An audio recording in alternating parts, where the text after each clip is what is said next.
Shalom, everyone. This is George Whitten, founder and editor of Worthy News. It is November 27th, 2024. The title of this episode is Ceasefire in the Middle East, a Ukraine War Update. Happy Thanksgiving, everyone. I know that it's kind of a strange day to do an update, but there was a lot going on in the Middle East. There was a ceasefire that was just approved today, and many were criticizing the Netanyahu administration. But Netanyahu is being pressured by the Biden administration. They're threatening to withhold munitions. They're threatening no longer to veto any UN resolutions that are coming down. Remember that this is only a 60-day ceasefire, meaning that the ceasefire is going to end on January 26, 2025. And if you're following the politics, you realize that President Donald Trump will come back into office. His inauguration is on January 20th, 2025. Netanyahu is not finished with this. He still has 2 more years in office. There was only one dissenting vote in the war cabinet, and so it was approved 10-1. Now, according to this agreement, Israel will have 60 days to move its forces out of southern Lebanon, while the Lebanese armed forces, the LAF, deploys about 5,000 troops to the vacated areas.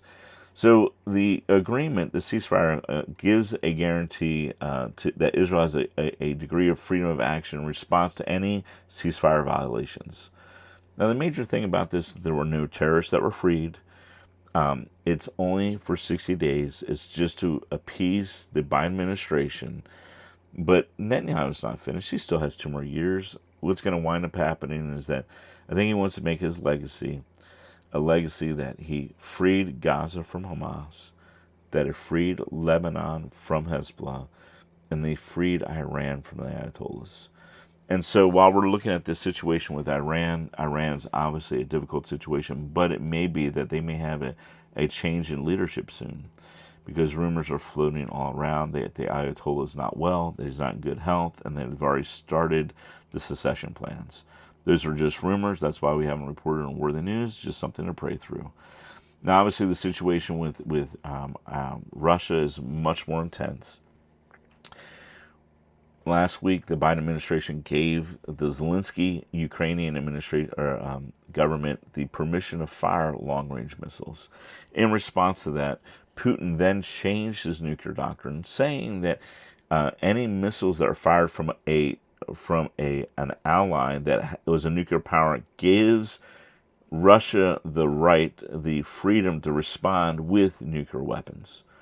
In response to that nuclear doctrine, coming down within hours, the Ukrainians fire 6 ballistic missiles into Russia, and then the next thing that happens is that the following day, not only do they fire U.S. missiles, but they fire British missiles. And so you have a whole dynamic going on. Now, the one question I would love to find out is, who is firing these missiles? Because are Ukrainian troops actually trained to fire U.S.-based systems or British-based systems? If not, then who is firing them? And this is a question that I really have not seen an answer to. So that's going to be something, it's going to be a dynamic that we really have to investigate in the future. In response to this, Russia then fires a new missile into Europe, and it worries Europe. Why? Because it's a brand new missile. They fired it, and it's fast. And how fast is it? Well, Putin claimed that it was able to travel at Mach 10 times the speed of sound. Now, the missile, the U.S. has described as experimental. This was the first time it was fired. And now we're looking at a situation where they're trying to start World War III. They're trying to start World War III before, Trump comes in office. So we really need to pray about this. The situation with the Ukrainian war is a tough situation. We are now at I know of 2 different situations. I know of one where a Ukrainian worship leader was taken out of his congregation and actually conscripted and brought to the front lines. I know another situation of a Ukrainian NGO that was arrested at the airport. He is a dual citizen, and he was bringing in aid to Ukrainians, and he is now being threatened to go to the front lines. So there's a whole dynamic. There are no good guys in this fight. Putin. If you've been following Worthy News, you realize that Putin has arrested journalists. He arrests any kind of voice of opposition, any kind of dissent. And so this is really a tough dynamic, for us. And then also Ukraine, Zelensky, he's not Putin, but he's certainly not, completely, you got to understand the Ukrainian government was the fourth most corrupt government, rated in the world before the war started. So, corruption's all over the place, and who knows just what's going on. So there's some things to pray about, some things to deal with.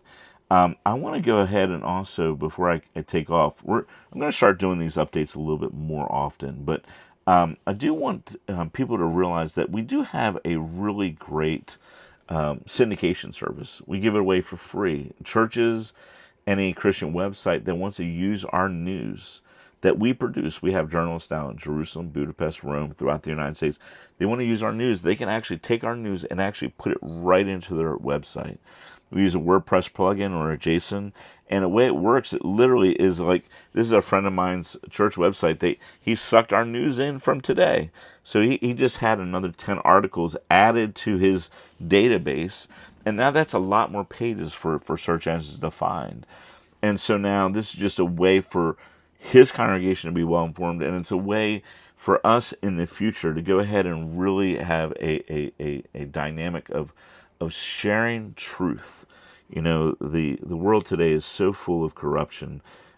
We're not doing this for any money. We're just serving the King of Kings and Lord of Lords. So if you are not signed up for a Worthy Brief, it's free. It doesn't cost anything. We send it out Monday through Friday. It goes out to about 35,000 people a day. And then if you don't have our app is free. The cool thing about the app is if you want to follow the news, let's say you're a big Israel news junkie, you could hit the Israel tab, and you could go ahead and click it and literally see the Jerusalem Post headlines right now. You can see the Times of Israel headlines right now. You can see I-24 headlines. And I have it set up. There's 50 news services that are all set up, and it's all for free. It doesn't cost anything. In light of things that are happening in the world today, I do plan on doing a little bit more frequently these little mini updates, not so much prophetically, but just really talking about the news and how we can pray into the events. So until next time, this is George Whitten with Worthy News.